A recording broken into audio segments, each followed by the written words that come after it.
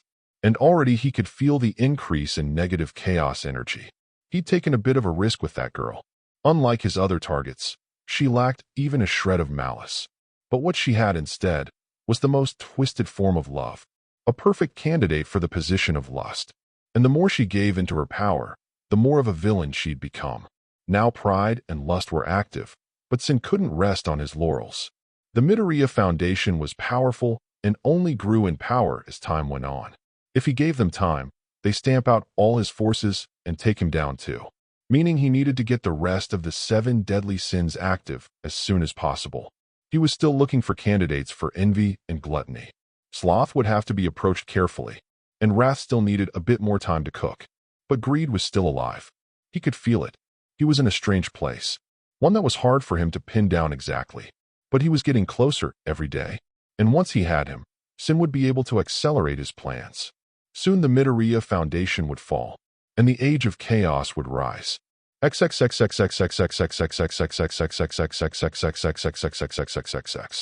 Oh, Uravity, how marvelous to see you fighting still. While burned and battered, broken but beaten, you are truly the embodiment of what it means to be a hero. I'm sorry for hurting you. I really am. But I can't stop myself anymore. Every day, I feel like I lose myself a bit. More and more. I'm afraid of what I'm going to become. But I can't stop. That monster made me the worst I could be. Who knows what he has planned for me? Who knows if I'll end up helping him? It's too late for me. So please forgive me for having some fun before it all ends. Forgive me for indulging my darkest desires. My precious heroes, please forgive me, and when the time comes, put a stop to the monster I've become. Permanently. Love and hate flow through my veins, bringing me such guilty bliss. Izuku, in his infinite kindness, had decided to give Ken and his fellow members of Omni Games a whole gaming studio. And by that, he meant a mid-sized 2-story building, filled with equipment to make games. Of course, this was also to make room in the house as well. Currently, all the members of Omni Games were sitting at a long table in the meeting room, which looked both hilarious and adorable considering their sizes, with Ken at the head of the table, of course. There was also a guest, Eri. Trauma, we've all had it. Let's make some money from it. Ken said to start things off. Who starts a meeting like that? We just sat down. Fuku shouted.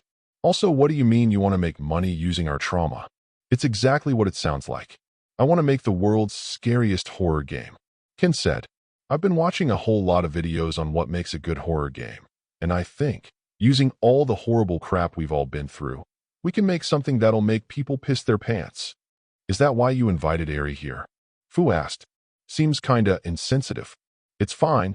He explained everything and asked me if I wanted to come, Eri said. Speaking of, does anyone else want to back out? Ken asked everyone. Amai and Fuku both stiffened as they considered the offer for a second. Fuku knew for a fact that she was going to be very uncomfortable if she continued with this project. And Amai just did not do well with horror.